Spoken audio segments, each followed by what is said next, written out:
ఈ దేశానికి ఉపయోగపడతాయని రిఫార్మ్స్ తీసుకొచ్చాం, కేంద్రంతో సహకరించాం, కేంద్రంతో కూడా కలిసి పనిచేశాం. ఈరోజు ఒక సాటిస్ఫాక్షన్, ఒక తృప్తి. ఆ తృప్తి మన వల్ల సమాజంలో చాలామందికి లాభం కలిగింది.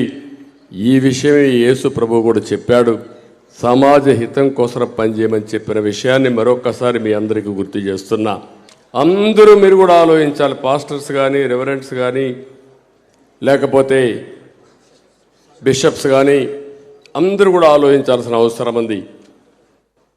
మనం కానీ ఇలాంటి అవకతవకలు కానీ కంట్రోల్ చేయకపోతే, నిన్న కూడా చూశాను, ముఖ్యమంత్రిని కూడా చూశాను, నిన్న పోయి ఉపన్యాసం మాత్రం బ్రహ్మాండంగా చెప్పేశాడు.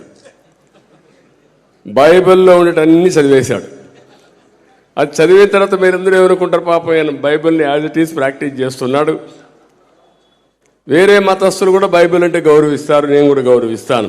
కానీ ఆయన ఆ మతంలో ఉండి ఇంకా బాగా అభ్యుంది అనుకుంటారు, బాగా నేర్చుకున్నాడు రాత్రింబగళ్ళు.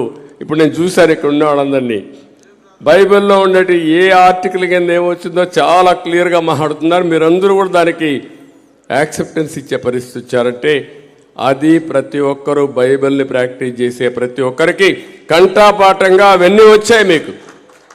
అదే మరి దాన్ని తూచా తప్పకుండా అమలు చేయడం కోసం ప్రయత్నం చేస్తున్నారు. కానీ రాష్ట్రంలో ఆ పరిస్థితి లేదు. అందుకే నేను ఒక మాట అన్నాను, 100 రోజులు ఇంకా